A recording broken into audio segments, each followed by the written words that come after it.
Muy buenas noches. Son las 19 horas en punto del martes 4 de agosto de 2020. Estamos en el Palacio Nacional de México, en la Ciudad de México. Vamos a iniciar la conferencia de prensa diaria sobre COVID-19, la pandemia causada por el nuevo coronavirus SARS-CoV-2. Y hoy tenemos el informe técnico que presentará el doctor José Luis Alomía, algunos detalles estatales, y el doctor Ricardo Cortés, director de Promoción de la Salud, nos actualizará en la movilidad. Hoy es martes de movilidad y veremos la síntesis de los estados, en qué van y el mensaje de Susana a distancia, ¿verdad? Muy bien. Y abrimos a preguntas y respuestas. Doctor Alomía, por favor.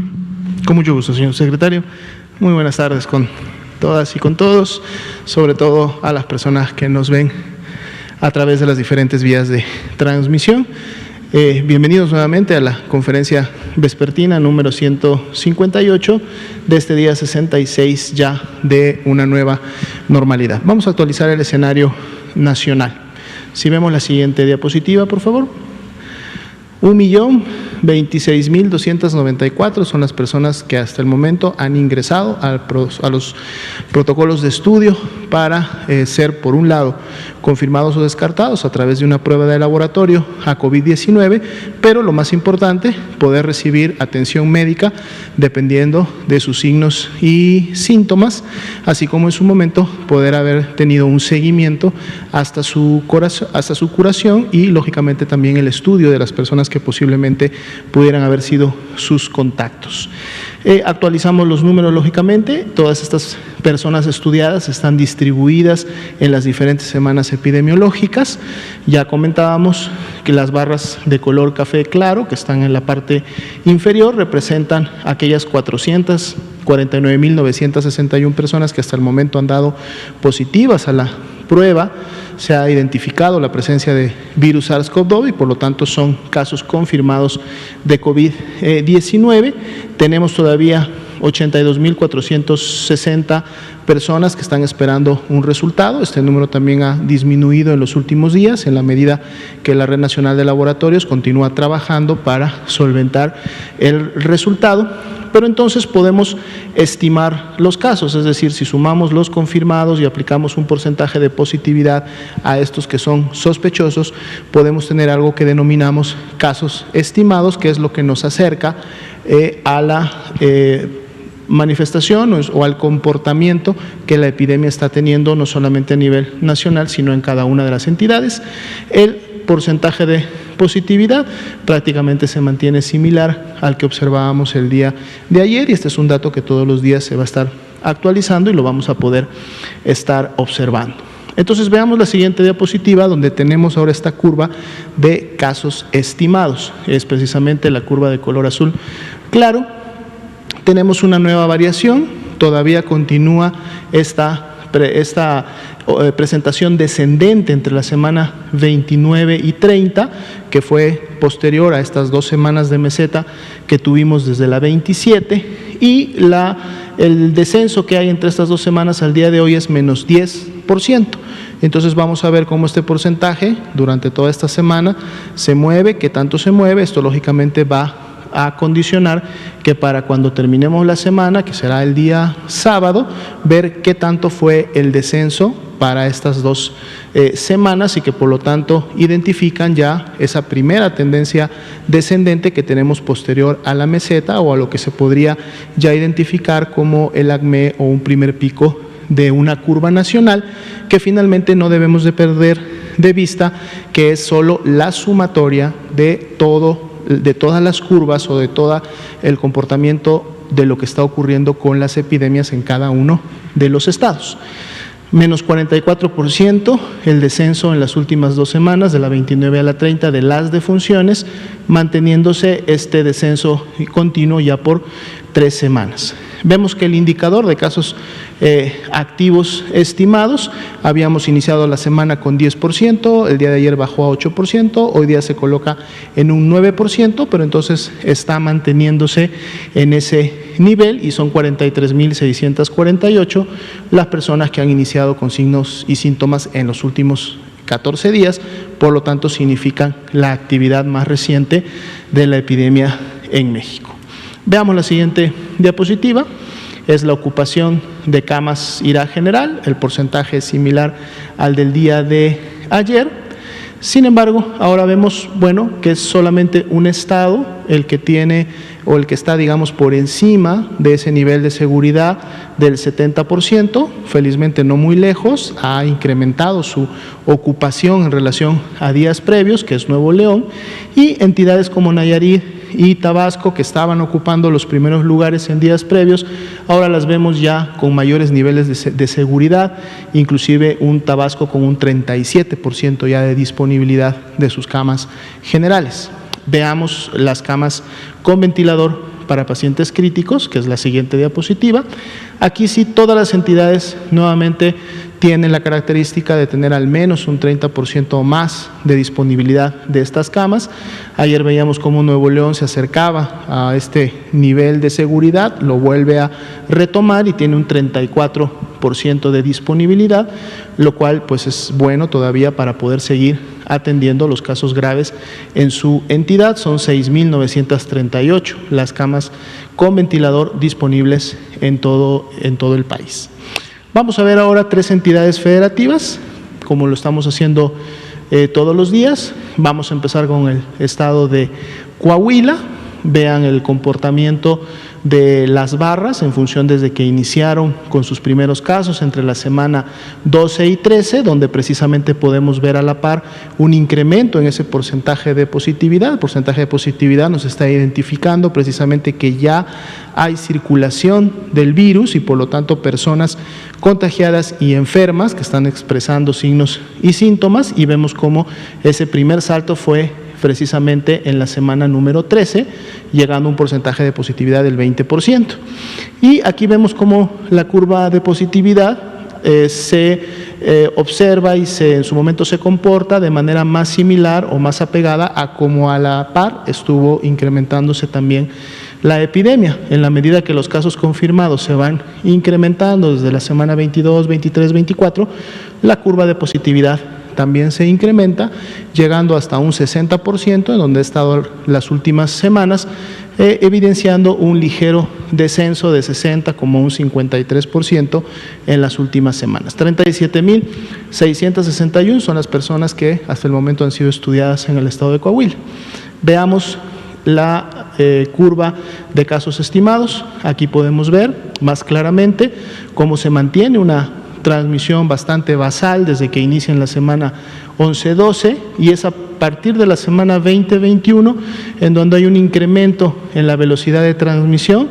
Esta es mucho más perceptible y además con mayor todavía incremento de esta velocidad entre las semanas 25 y 28, en donde parece que llegan a un primer acme, un primer pico en la semana 28 precisamente. Hay un ligero decremento en la 29, pero luego se vuelve a formar una meseta en la 30. Entonces estamos hablando todavía que Coahuila está precisamente en la cima o en ese primer pico de una transmisión. Por lo tanto, muy importante, ciudadanos de Coahuila, mantener las actividades de sana distancia y de prevención de contagios, porque si no, esta meseta que estamos viendo que ya tiene una elevación de más 2% en las últimas 2 semanas, pudiera continuar incrementándose y todavía seguir hacia arriba.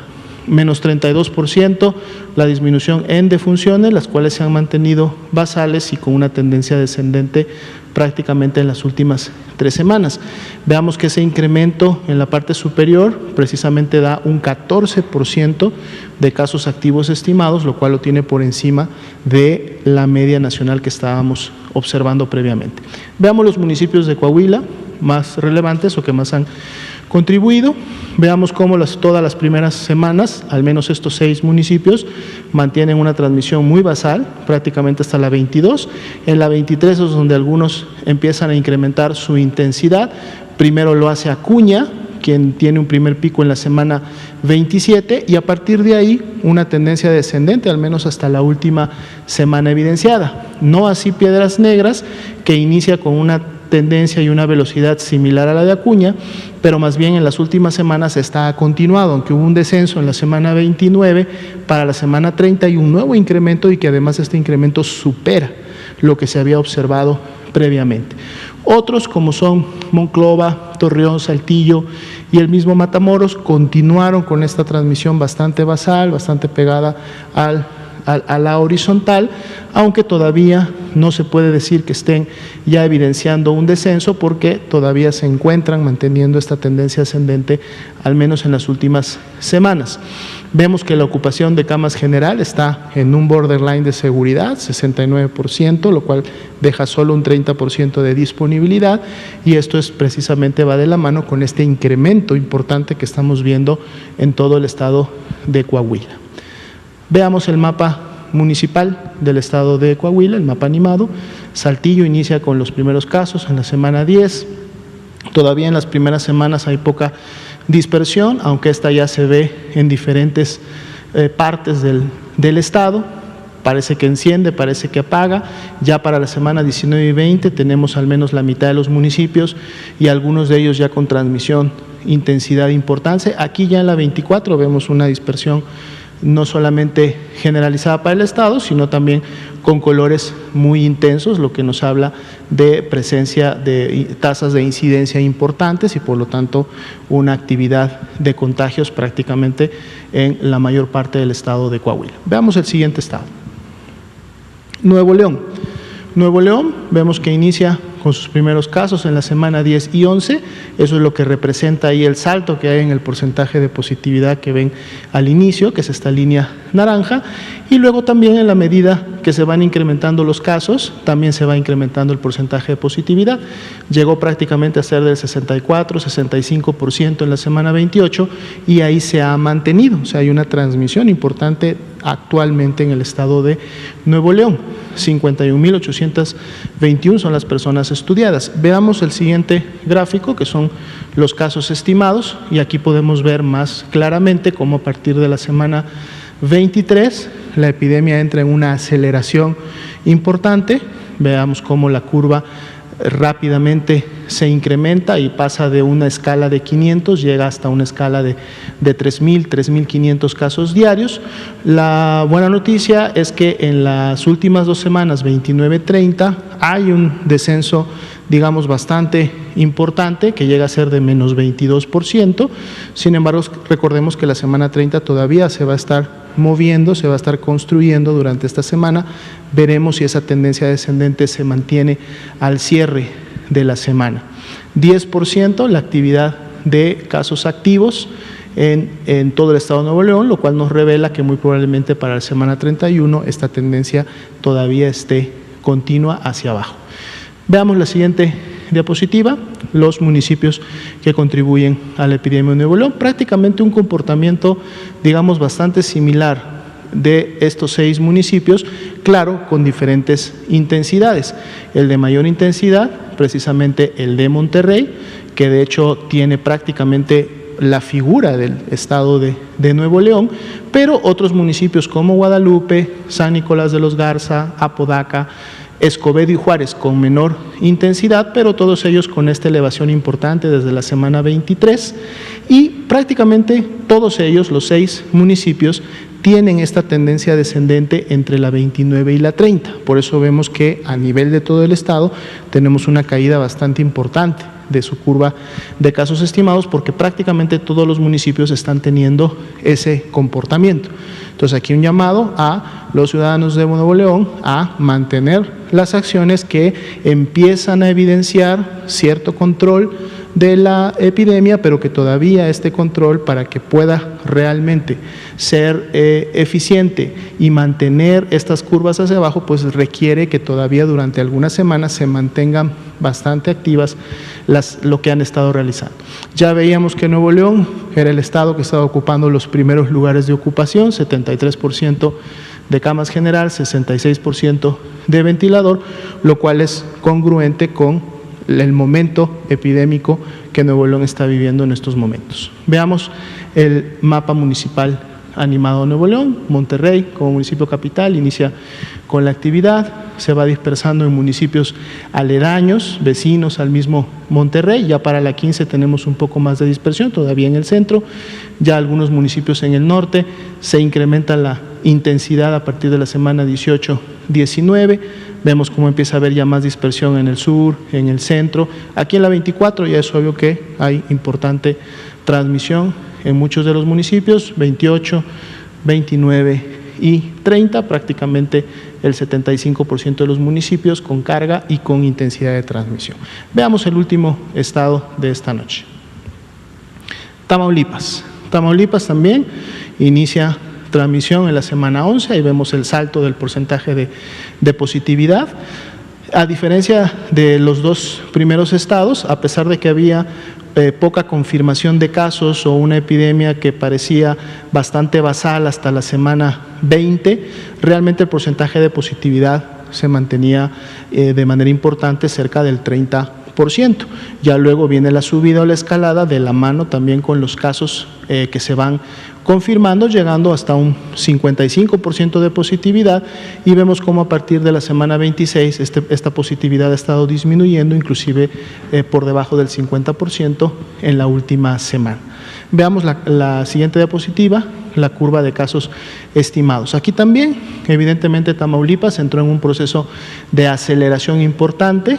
Primero tenía un incremento entre la 20 y la 23, que era más diagonal, o sea, una velocidad, digamos, regular o parecida a lo que estaba sucediendo a nivel nacional, más sin embargo, a partir de la semana 24 y hasta la semana 28, vemos una aceleración importante con una gran cantidad de casos. En el caso de Tamaulipas ya tenemos 2 semanas continuas con evidencia de un descenso, el primero en la semana 29, que fue menor, y el que estamos viendo ahora la semana 30 ya mucho mayor, siendo de hasta menos 31%, y esto es lo que aporta a que los casos activos estimados de la entidad sean también del 8%, eso está inclusive por debajo de nuestra media nacional del día de hoy.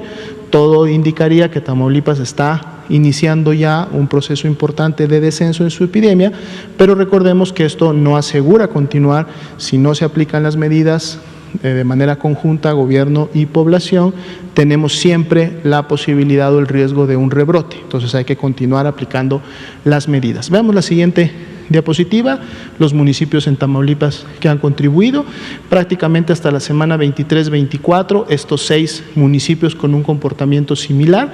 Es precisamente Reynosa el que primero destaca y tiene un primer pico en la semana 25, pero a partir de la 26 Reynosa empieza con un descenso importante que se ha mantenido hasta la semana 30.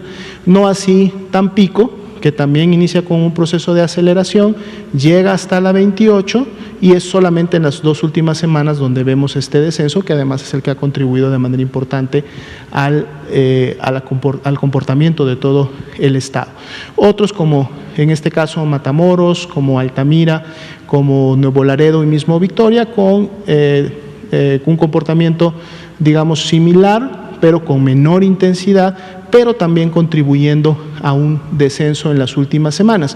El único que habría que tomar y tener precaución a los ciudadanos de Victoria, en donde todavía en Victoria vemos una tendencia ascendente, que esa última disminución entre la 29 y la 30 habría que tomarla con cautela, porque no vaya a ser que esto continúe hacia arriba. 52% de ocupación de camas general, 34% con ventilador, lo que todavía da una buena posibilidad de atención a pacientes graves. Veamos la última diapositiva, que es precisamente el mapa municipal animado de Tamaulipas. Semana 10 no hay casos, semana 11 empieza un municipio aledaño a Veracruz, luego empiezan municipios en la zona norte. Ciudad Victoria, lógicamente, inicia con el incremento de intensidad, pero luego esta se va dispersando también en otros municipios de la entidad. No hay un patrón directo, son municipios en el norte, en el sur, en el centro de la entidad que van a... Aquí ya a partir de la semana 26 es donde ya vemos una mayor dispersión, 29 y 30, pues prácticamente el 80% de los municipios con transmisión no solamente activa, sino transmisión importante. A lo mejor algunos de ellos que han disminuido su intensidad son los que, como veíamos hace poco, está contribuyendo a un descenso. Sería la actualización de la información para esta noche. Gracias, doctora Lumía. Doctor Ricardo Cortés, por favor. Muchas gracias, doctor López-Gatell, con su permiso. Buenas tardes a todas y todos aquí en Palacio Nacional, sobre todo también en casa, quien nos esté viendo desde su televisión o teléfono celular o tableta o computadora. Vamos a enfocarnos en esta gráfica. Sin duda, la movilidad y el incremento o decremento de casos han tenido una relación importante, sobre todo cuando uno no practica las medidas básicas de prevención. Después de la Jornada Nacional de Sana Distancia, en la que iniciamos el periodo de nueva normalidad, en donde se evaluaron y se evalúan los riesgos locales a la población a través del semáforo de riesgo epidémico, la movilidad se incrementó. Y se ha incrementado hasta cierto punto en el que ya tenemos, si recuerdan todos y todas en casa y aquí en Palacio Nacional, esta gráfica de las últimas veces que la presentamos llegaba a un incremento máximo del estado que más incremento había tenido de la movilidad de una semana a otra, o sea, de los 15 días antes a la última semana, del 8, 9, 10, máximo 11%. Ahorita el estado de Sinaloa incrementó su movilidad en más del 16%, prácticamente 17% entre las últimas 2 semanas y la última semana en la que se está evaluando la movilidad. Le siguen Baja California Sur, Quintana Roo, Coahuila, Zacatecas, Campeche, Chihuahua, Veracruz, todos ellos por encima del 5% de incremento de una semana a otra, si lo pueden ver por aquí. A partir de Baja California y hacia la izquierda de su pantalla, todos han tenido al menos más del 5% de incremento de movilidad. Los colores que tiene cada una de las barras es el color en el que ahorita está el semáforo de riesgo en cada una de estas entidades. Por lo tanto, por poner un ejemplo, y solo porque en esta ocasión el estado de Sinaloa es el que mayor movilidad mostró entre una semana y la otra, podemos con esta barra y el color naranja que maneja el estado de Sinaloa en este momento, que si la población en conjunto con gobierno estatal y gobiernos municipales no disminuyen un poco la movilidad, y cuando se tenga la necesidad de generar esta movilidad, llevar a la práctica las medidas básicas de prevención. Esto en lo que puede derivar es en un incremento en la actividad viral en cada uno de estos estados que han incrementado su movilidad, y que pudiera haber un cambio en las tendencias de hospitalización, de síndrome COVID, etcétera, lo que los llevaría a una modificación en el riesgo epidémico que los 4 indicadores pretenden evaluar para la población. La siguiente, por favor, para poder cerrar. Digo, si se fijan, una anterior, antes de cerrar, básicamente 31 de los 32 estados tuvieron al menos un pequeño incremento en la movilidad. De 2 semanas para atrás, con la última semana disponible, solamente Oaxaca es quien sigue manteniendo una disminución de la movilidad de una semana a otra, pero prácticamente pues todos estamos incrementando nuestra movilidad. Esto también es normal, dado que los cambios de evaluación de riesgos al naranja, aunque ya lo hemos dicho en otras ocasiones, el naranja no significa vámonos todos a la calle, sino que hay que movernos un poco más, pero con mucha prudencia, dado que las actividades esenciales ya no son las únicas que se están realizando. Se realizan todas las actividades económicas en el estado, pero con una movilidad menor, o con una actividad menor en las que no son consideradas como actividades actividades esenciales hasta el momento. Ahora sí, la siguiente, por favor, para cerrar con estos mensajes que todos debemos de llevar en nuestra mente siempre. Susana Distancia nos dice: hay que seguir las recomendaciones de las autoridades estatales y municipales. Hemos trabajado en conjunto muy de la mano con actividades, con autoridades estatales y municipales a través de la Red Mexicana de Municipios por la Salud, cuyo presidente es el presidente municipal de Zacatecas, nuestro amigo Ulises Mejía, a quien le envío un cordial saludo, al igual que a todas y todos los presidentes y presidentas municipales. Hay que hacer caso, hay que apoyar a las autoridades municipales, las autoridades municipales están apoyando a las autoridades estatales, y así en un círculo virtuoso para poder mitigar la actividad viral y la epidemia. Hay que lavarse las manos, el control lo tenemos nosotros en nuestras manos, hay que utilizar la etiqueta respiratoria cubriendo nariz y boca con el ángulo interno del codo, independientemente estas dos actividades de lavado de manos y de etiqueta respiratoria, independientemente de que nosotros usemos el cubrebocas. Lo mismo, mantener la sana distancia. Ahorita y aquí que estamos en sana distancia, de cualquier forma, si yo ahorita tosiera o estornudara, tengo que hacerlo cubriendo mi nariz y boca, independientemente de que mis amigas y amigos de los medios de comunicación estén a más de 2 metros, de cualquier forma tengo que taparme nariz y boca. Y finalmente, ya había dicho estornuda correctamente, es la etiqueta respiratoria. Finalmente, hay que utilizar el cubrebocas correctamente, sobre todo en los lugares en donde no se puede mantener la sana distancia, y siempre utilizarlo cubriendo nariz y boca completo.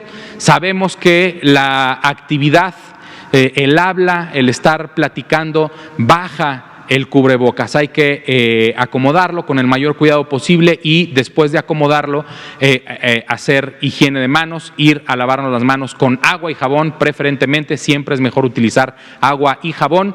Si no se tiene agua y jabón disponible, utilizar el alcohol gel o solución alcoholada mínimo del 60% de concentración. Muchísimas gracias. Gracias, doctor Ricardo Cortés. Son 19:27. Vamos a abrir la ronda de preguntas y respuestas. Liliana Noble, Pulso Saludable, y luego Juan Carlos Machorro. Gracias. Buenas noches, Liliana Noble de Pulso Saludable. Doctor Gatell, buenas noches, doctora Lomía, y buenas noches, doctor Ricardo. Doctor Gatell, tengo 2 preguntas para usted. La primera, hoy se dio a conocer que la jefa de gobierno, la doctora Claudia Sheinbaum, pues no acepta o rechaza esta iniciativa de algunos diputados de Morena en la utilización, respecto a la utilización del cubrebocas, que sea como una ley y que esto multe o genere una multa. Yo recuerdo que en alguna pregunta anterior que le hice, usted me contestaba que por parte del gobierno federal no va a haber una obligatoriedad a la utilización del cubrebocas. ¿Nos puede compartir su opinión al respecto? Y si me lo permite, le hago una segunda pregunta. Gracias. Con mucho gusto. Dejando en claro que respetamos completamente la soberanía de las entidades federativas, tanto en su poder ejecutivo, en este caso encabezado por la muy apreciada y respetada doctora Claudia Sheinbaum, y por el otro lado, entiendo que son los diputados locales, entonces también el Congreso de la Ciudad de México puede opinar al respecto. Me parece que es una buena decisión por parte de la doctora, o un buen posicionamiento por parte de la jefa de gobierno, en el sentido precisamente de lo que hemos comentado. El cubrebocas es un instrumento importante, auxiliar en la prevención, como lo acabamos de ver con Susana Distancia, quien lo usa, para interferir con la propagación del virus, a partir de que se lo ponga la persona que puede propagarlo. Pero todas las medidas de salud pública que hemos propuesto o implantado en el Gobierno de México, el Gobierno federal, hemos hecho énfasis en la importancia de no focalizarlas sobre los individuos, que los individuos no sean los sujetos de la acción, y esto por una larga historia en México de una procuración e impartición de justicia deficientes o inoportunas o limitadas, y también una muy conocida y seguramente vergonzosa historia de violaciones de los derechos humanos que se han cometido al amparo de la fuerza pública. Entonces, en un momento de mucha tensión, de mucha crispación, de mucha inquietud social, si uno agrega un componente de tensión que deriva de este carácter punitivo de las acciones de salud pública, se perturba el sistema, se vuelve difícil de regular en su justa dimensión, y acaban siendo las personas en lo individual los que se les culpa de el problema de salud colectivo.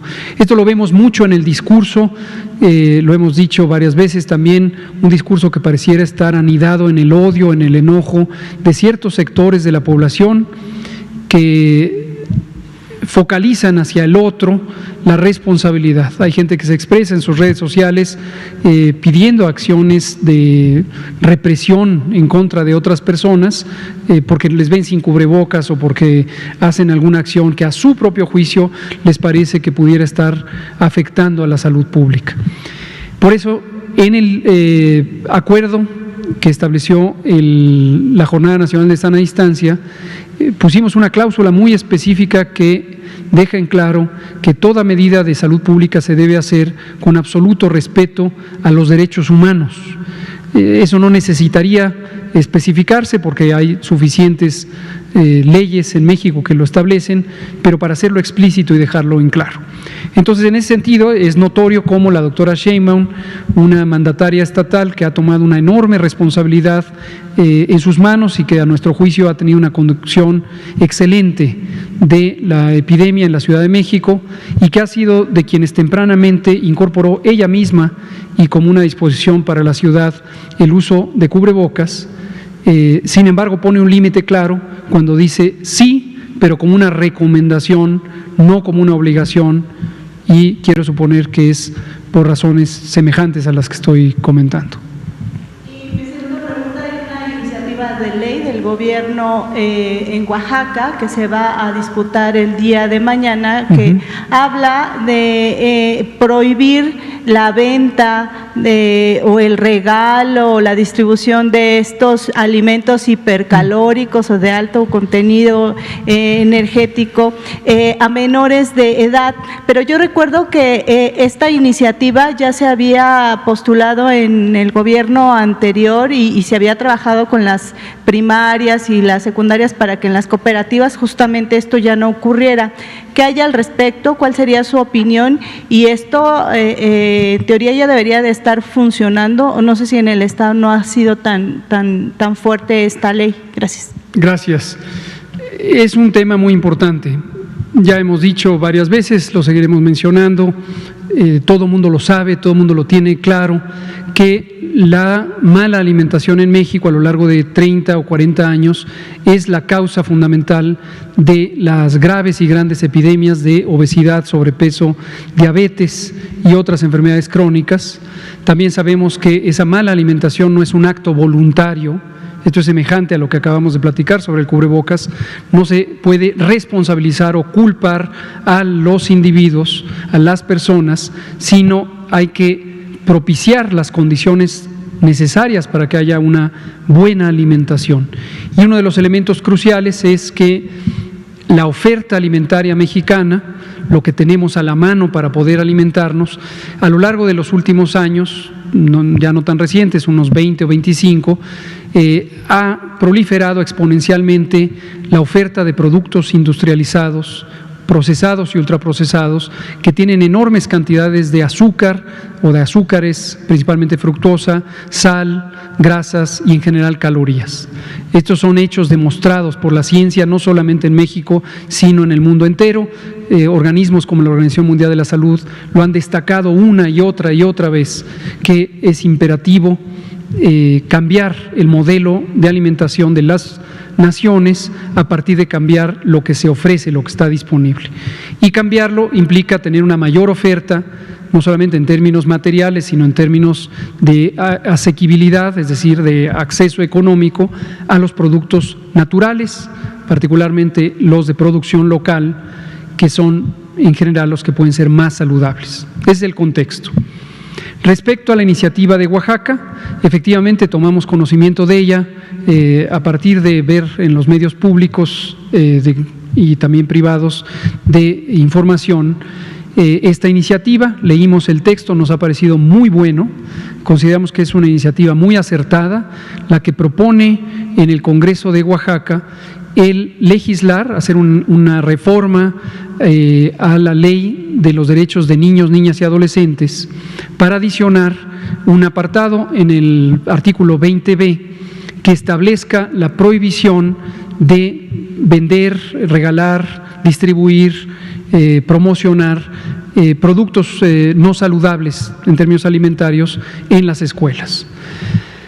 Nos parece una muy buena iniciativa. Hoy mismo tuve la oportunidad de platicar con el diputado Héctor Sosa de Oaxaca, quien es el coordinador parlamentario de esta fracción que propone la iniciativa. Le expresé el paralelismo con los esfuerzos que hace el gobierno mexicano por una sana alimentación. Con toda libertad le expresé lo que es información pública, que el presidente López Obrador tiene esto como una de las prioridades en la agenda nacional. Él mismo lo ha dicho una y otra vez, la importancia de promover una alimentación saludable. Se lo externé al diputado Sosa y le externé mi deseo de que puedan salir con éxito esta pieza legislativa. También le comenté, por la experiencia ya vivida a nivel federal, el reto o el riesgo de que se infiltren todo tipo de cabildeos y presiones de grupos de interés económico que suelen interferir con el esfuerzo legislativo, ya sea presionando o a veces confundiendo la interpretación o la visión de los propios legisladores y legisladoras. Todo esto se lo dije tal cual, se lo mandé en un mensaje grabado. Si en algún momento se filtra en las redes, como suele ocurrir, no tengo nada que ocultar, eso es exactamente lo que dije, y con todo el respeto que me merece la soberanía del Estado de Oaxaca, tanto su poder ejecutivo como su poder legislativo, expreso mi opinión muy favorable a esta iniciativa de ley y deseo francamente, por el bien de la salud pública de México, que se logre promulgar esta ley. Muchas gracias. Juan Carlos Machorro. Y luego nos vamos con Daniel Blancas. Gracias. Sí, buenas noches, doctor. Perdón, Juan Carlos Machorro de AM de Querétaro. Doctor, la industria del fútbol ya regresó, pero también regresó con contagiados. Ya entre todos los equipos superan creo que los 40 contagios en primera división y divisiones subsecuentes. ¿Existe un punto de inflexión para que esta actividad, que es una industria que mueve economía y da mucho empleo, pues se pueda volver a parar si siguen presentándose contagios? Hasta en los sectores deportivos se admite que los futbolistas, pues en el buen sentido, no son un poco recatados y pues siguen teniendo reuniones, y hasta en Monterrey creo que alguien festejó su cumpleaños con banda, etcétera.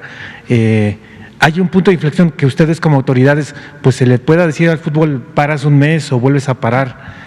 Porque primero es la salud de estos individuos antes que un espectáculo de entretenimiento. Por supuesto. Y si me permite rapidísimo, sí. El doctor Cortés, esta cuestión de la movilidad que está aumentando, ¿se puede volver a pedir a los concesionarios del transporte público que bajen ahora sí que el nivel de unidades que andan en la calle?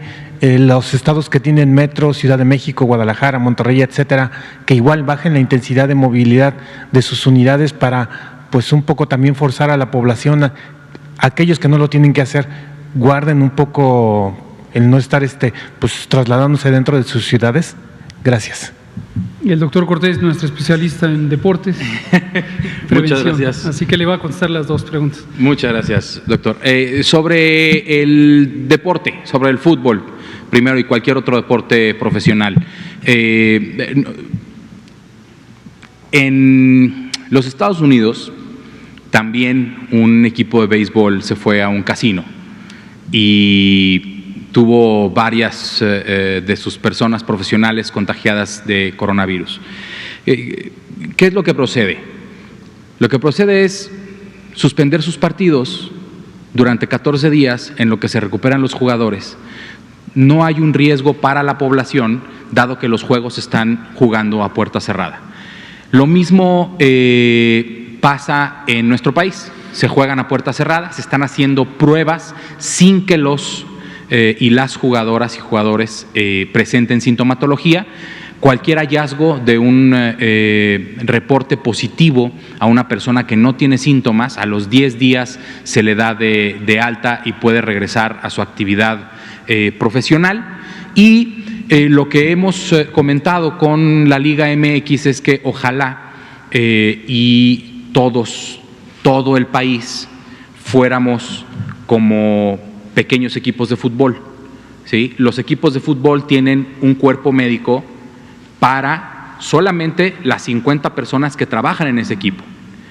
Saben en dónde están, saben dónde viven, se pueden reportar todos los días qué sintomatología tienen, o amanecí bien, no tengo ningún problema, vamos a entrenar, hacemos los ejercicios con sana distancia, hacemos ejercicios en el campo con sana distancia y se mantiene la liga andando. Si se presenta alguno de los jugadores con sintomatología, a esa persona se le aísla en casa durante 14 días, se hace su estudio de contactos dentro de las 50 personas que pudo haber tenido contacto. Si jugó 48 horas o 24 horas antes un partido, también se le notifica al equipo con el que participó esta persona y se hace la vigilancia de signos y síntomas, inclusive sin necesidad de realizar pruebas de laboratorio.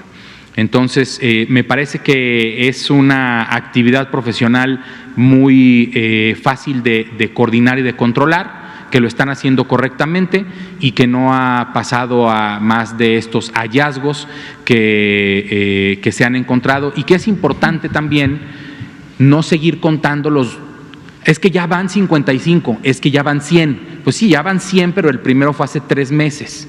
Es lo mismo que llegar a los 455,928 casos acumulados. Son desde febrero. Los importantes son los de los últimos 14 días. Entonces, es lo mismo con el ejercicio profesional del fútbol. ¿Me recuerda la otra pregunta? Bajar la cantidad de unidades de transporte público. Lo hemos platicado, y desde mi perspectiva personal y profesional hay que hacerlo al revés. Hay que incrementar el número de unidades para que las personas que se transportan tengan más espacio en la unidad, que sigan utilizando su cubreboca, pero si yo tengo 2 unidades al mismo tiempo que llevan la misma ruta, la mitad de la gente va en una y la mitad de la gente va en la otra, y así se puede respetar con mayor eficiencia la sana distancia. Y sobre todo, siempre después de bajarse del transporte público, lavarse las manos con agua y jabón o utilizar las soluciones alcoholadas al 60%. Gracias. Un comentario sobre este punto como referencia para los distintos, sobre todo autoridades municipales. Como bien dice el doctor Cortés, pensaría uno de manera quizá directa que para reducir la movilidad es útil bajar la cantidad de unidades del transporte público, pero en realidad no es así, es exactamente al revés. Esto fue estudiado formalmente por el Gobierno de la Ciudad de México, el secretario de Transporte y Movilidad, el maestro Layú, analizó los escenarios durante la primera fase de la epidemia y justamente encontraron que hay que hacer lo opuesto, hay que poner una sobreoferta de transporte en comparación con las estaciones. Y quienes no están en la Ciudad de México no lo saben, pero les comento, eso llevó a la decisión de la jefa de gobierno y de su secretario de Movilidad de cerrar algunas de las estaciones del Metrobús para tener un tránsito más rápido. El objetivo fue precisamente disminuir el tiempo de estancia en las estaciones para que pudiera fluir más rápido. Entonces aumentaron el número de unidades, cerraron el número de estaciones y eso permite un tránsito más rápido y desde luego unidades menos saturadas. Entonces recomendamos ampliamente que en lugar de reducir transporte, expandan transporte como un mecanismo para reducir la densidad de pasajeros y pasajeras en el transporte. Y no olvidar que el transporte público es precisamente un prototipo de los espacios cerrados en donde la movilidad, en donde la sana distancia es muy difícil de conservar y donde el cubrebocas tiene una de las utilidades más grandes. Gracias. Daniel Blancas, por favor. Sí, muchas gracias. Daniel Blancas, de Crónica. Dos preguntas, doctor, si me permite. Por favor, claro. Una es también derivada de una investigación de campo. Se han multiplicado el precio de los medicamentos de venta al público durante la pandemia. En un trabajo periodístico logramos documentar aumentos de entre el 10 y el 90% en al menos una veintena de fármacos que algunos médicos están utilizando para tratar la pandemia, algunos de los cuales incluso pues ya se ha documentado que ni siquiera sirven. Pero de venta al público este es el aumento del 10 al 90%. Le comento un caso, el paracetamol, que es uno de los más usuales tanto a nivel privado como a nivel público, lo encontramos en las listas de febrero en 6, 7 pesos y en las listas de julio, principios de agosto, 25 pesos. Hay otras, pero bueno, le quiero mencionar solamente esa. De por sí, las farmacéuticas, los laboratorios tienen ya un margen alto de ganancia. Me encontré otros medicamentos cuyo costo de producción oscila en los 15 pesos y son vendidos al público en alrededor de 1,000 pesos.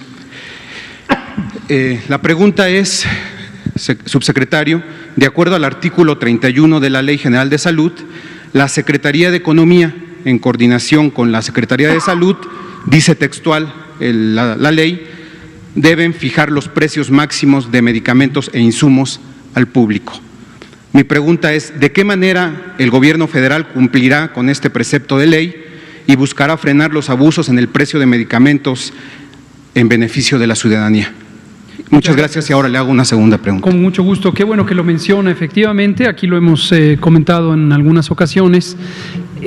Cuando existe una demanda mayor de un producto, suele subir el precio y cuando existe una oferta más grande del producto suele bajar el precio. Esto es parte de la dinámica económica, pero el punto límite es responsabilidad efectivamente de la Secretaría de Economía el establecer los límites y en el caso de los insumos para la salud, conjuntamente con la Secretaría de Salud. Uno de los instrumentos muy importantes para lograr la supervisión y en su caso sanción de los excedentes de precio es la Procuraduría del Consumidor. Hemos comentado esto en varias ocasiones con el licenciado Ricardo Sheffield, quien es el Procurador del Consumidor. Ustedes lo ven aquí todos los lunes en el quién es quién en los precios de combustibles y recordarán que incluso en uno de los primeros acuerdos secretariales respecto a la emergencia hay una cláusula específica que establece que se vigilará que no exista abuso en los precios y se harán las gestiones necesarias para sancionar a quien abuse de esto. Conozco más por conversaciones verbales que por intercambios formales por escrito con el procurador que la Procuraduría ha estado muy al pendiente de vigilar esto y de acuerdo a los distintos elementos de ley y reglamentarios han vigilado que no se exceda los precios. Ciertamente hay un margen tolerado por la ley de aumento de precio, pero este puede exceder lo tolerado. Esto que me platica con estos márgenes de incremento, hasta donde llega mi experiencia en lo que hemos conversado con el procurador, está dentro de lo esperable y dentro de lo legal. Incrementos más grandes, y los ha existido, de 100, 200, 300, 400%, 500%, es decir, 5 veces el precio listado. Esos definitivamente ya son un abuso y conozco, aunque no tengo en este momento los detalles, que ha actuado la Procuraduría Federal del Consumidor. Con mucho gusto podemos volver a conversar el tema por ser de interés público con el licenciado Sheffield y podría ser que en un momento dado él trajera aquí el quién es quién también en la venta de productos para la salud. El problema es que yo ya platiqué con Ricardo. Perfecto. Y la frase de Ricardo fue: van a las farmacias, les roban y no presentan denuncias. La Procuraduría tiene muy pocas denuncias respecto a este tema. Y mi pregunta aquí sería si todo se queda en el ámbito de la Procuraduría, ¿qué ámbito de acción o qué terreno de acción tiene también y responsabilidad la Secretaría de Salud y la Secretaría de Economía para que no todo se quede en llamadas a misas de la Procuraduría? Sí, no, y la Procuraduría no llama a misa, y estamos en un estado laico, entonces no lo podría hacer. Lo digo metafóricamente. Yo sé que lo dice así, nomás para dejarlo muy claro. Pero no hay una competencia directa. El establecimiento de precios de referencia es, como el nombre lo indica, de referencia, es decir, cuál es el precio que se pone como límite. La acción directa de vigilar el cumplimiento del precio de referencia y, en su caso, sancionar a quien lo exceda, es una atribución específica de la Procuraduría del Consumidor.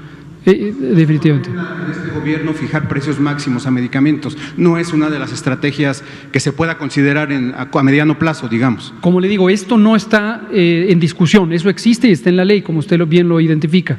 Pero una cosa es el establecer el precio, hay un listado de precios de referencia, y otra cosa muy distinta es vigilar que se cumpla el precio de referencia y sancionar a quien incumpla. Esa es una atribución explícita y exclusiva de la Procuraduría del Consumidor, que está sectorizada a la Secretaría de Economía. Ok, y la otra…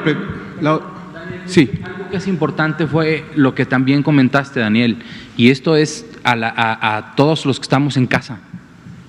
Si yo voy y compro un medicamento que en la caja dice el precio máximo al público y me lo vendieron más caro, yo tengo también el deber de notificarlo, de reportarlo, de denunciarlo ante Profeco para que no se cometan esos abusos, ¿no? Entonces, es generar un círculo virtuoso para que la gente que tiene su negocio como una farmacia respete los precios máximos al público y que el público goce de ese derecho que tiene, que le confiere la ley. Muchísimas gracias, doctores. La segunda pregunta se deriva de un planteamiento que ya le había hecho en anteriores ocasiones. Yo le hablaba de la basificación del personal de salud y pues usted me comentaba que ese proceso, esa estrategia de basificación no se suspende. Correcto. De parte del gobierno federal, sigue pese a la crisis sanitaria, está en pie. Y yo, a partir de esa respuesta, comencé a recibir pues muchos correos, llamadas y mensajes de personal de salud, y todos coincidían en una pregunta que se la comparto en este momento para que me la conteste. Con gusto. ¿Se compromete el gobierno federal a otorgar estas bases sin intermediación de grupos de poder, sindicatos y autoridades corruptas, y hacerlo de manera directa y transparente, basada solo en méritos?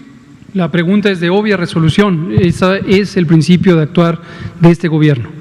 Cada vez que el presidente dice la prioridad número 1 es combatir la corrupción hasta eliminarla, no hay duda de esto. Ese es el mandato explícito y diariamente indicado para todas y todos los funcionarios que somos parte del Gobierno de México.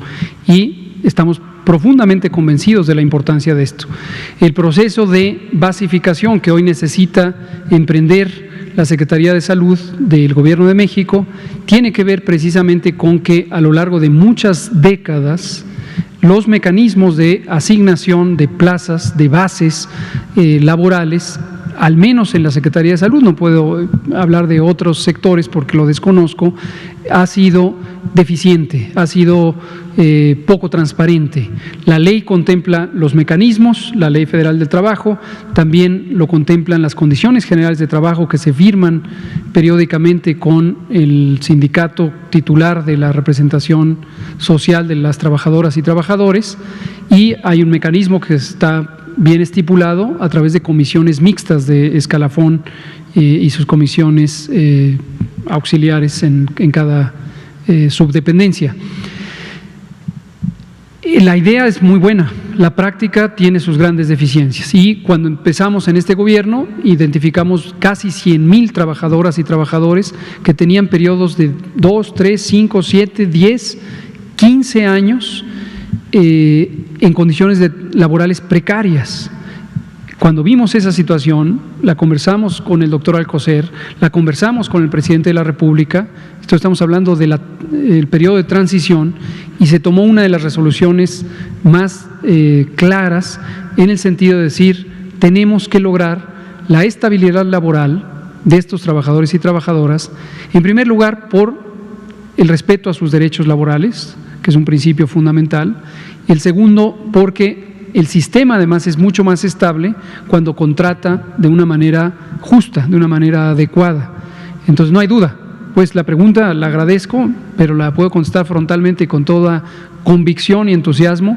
Por supuesto que no va a haber ningún mecanismo de corrupción o de discrecionalidad en el proceso de basificación de las y los trabajadores del sector salud o de la Secretaría de Salud.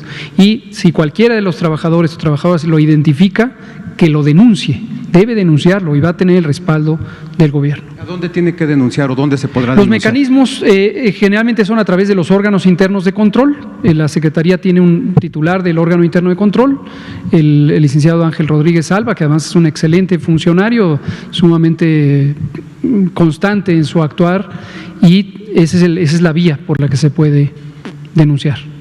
Muchas gracias, doctor. Con mucho gusto. Da tiempo de una última pregunta. Fernanda Mendoza, glucosa atómica. Buenas noches, Fernanda Mendoza para Glucosa Atómica.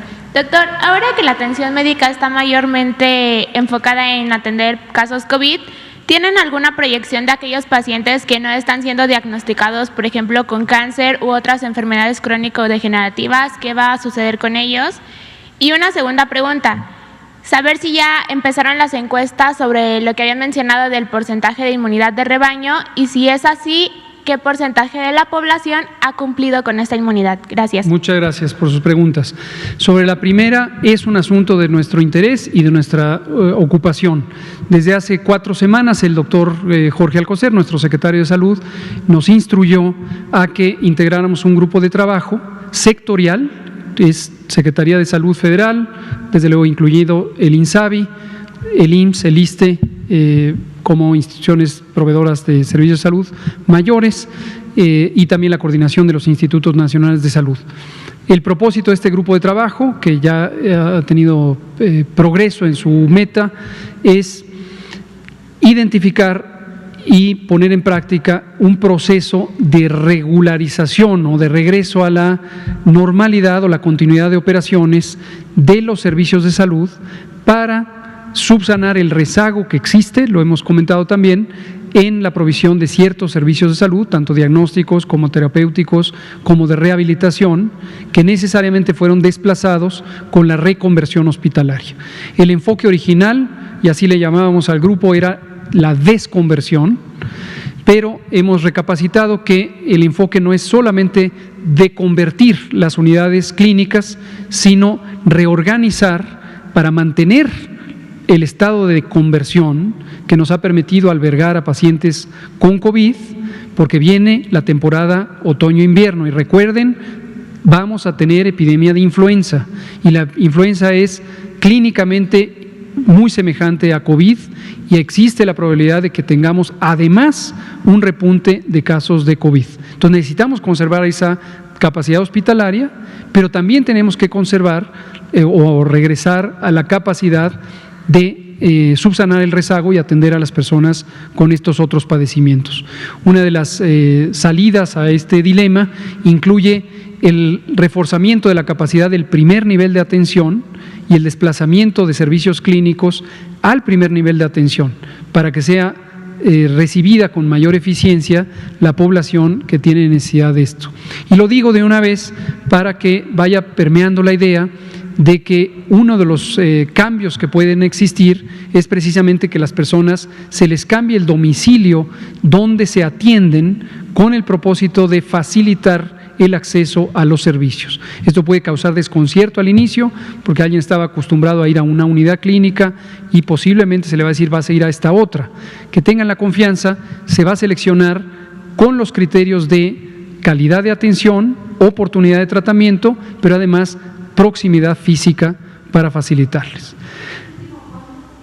Todavía no hay una fecha específica en la que va a empezar, pero el documento técnico de antes le llamábamos de desconversión, ahora se va a llamar de otra manera, continuidad de operaciones de la atención clínica, está próximo a salir.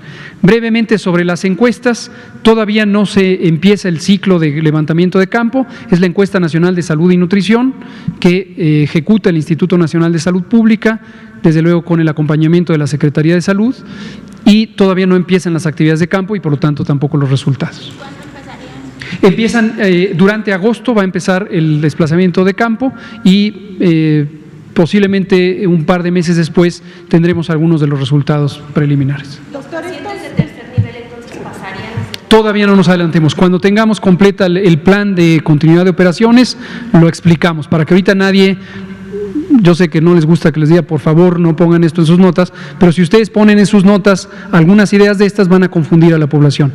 Solo sepan que hay un plan que todavía no está cerrado, pero que estamos pensando en múltiples opciones para garantizar la continuidad de tratamiento, diagnóstico y rehabilitación de las personas con padecimientos no COVID. ¿Los cambiarían a un lugar cercano? No nos adelantemos, todavía no hay una decisión tomada. Gracias. Cuando esté, aquí la traemos, con gusto. Muchas gracias. Muy buenas tardes.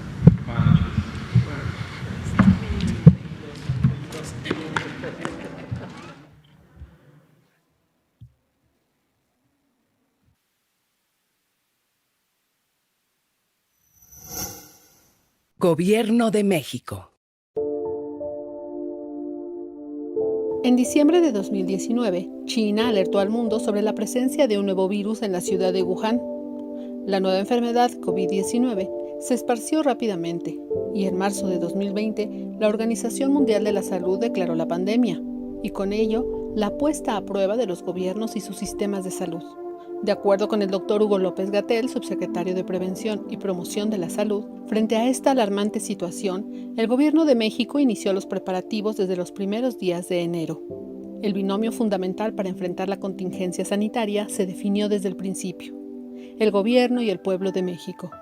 La confianza del pueblo en su gobierno y la puesta en marcha de una acertada estrategia basada en evidencia científica se convirtieron en una auténtica epopeya que logró, al enfrentar la pandemia, que en México la infraestructura sanitaria no fuera desbordada, un objetivo sustancial que por desgracia no pudieron cumplir algunos de los países más ricos de la Tierra.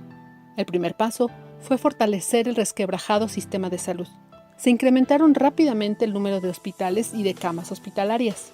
Las unidades de cuidados intensivos pasaron de 3.552 en enero a 10.360 al 10 de julio de 2020.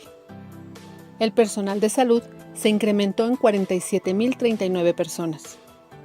Desde el primer momento y en coordinación con las autoridades de salud, las acciones del CONACYT formaron parte del torrente de iniciativas para enfrentar la pandemia.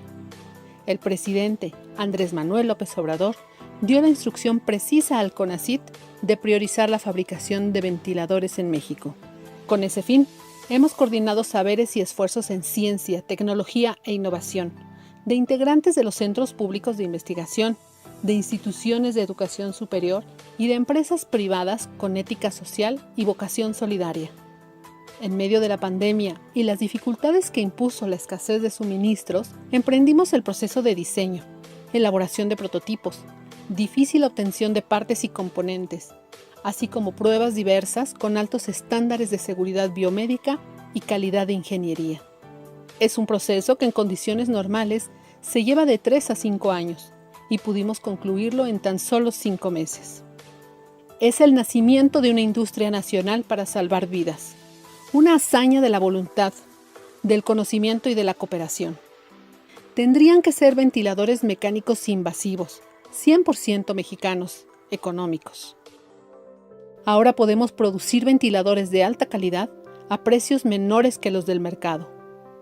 Esta primera remesa no hubiera sido posible sin la participación del equipo del CONACYT, de las instancias de salud y otras del gobierno federal, de instituciones de educación superior y de empresas sin fines de lucro.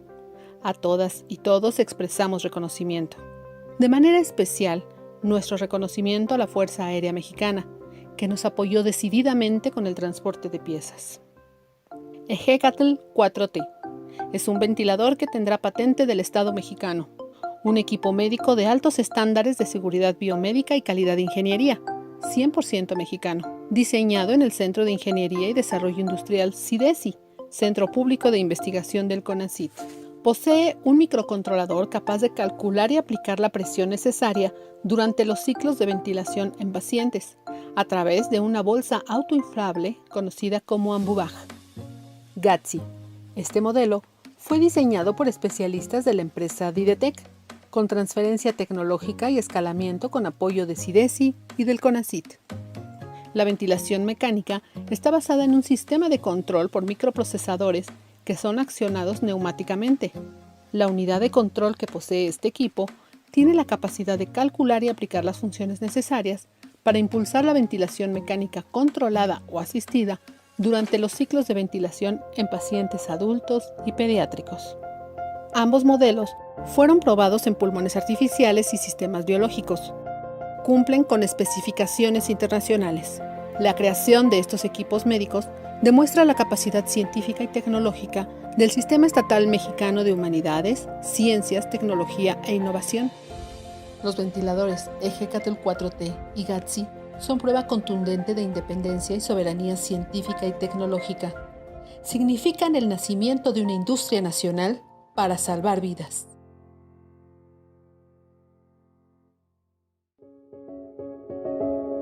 CONACYT, Ciencia por México. Gobierno de México.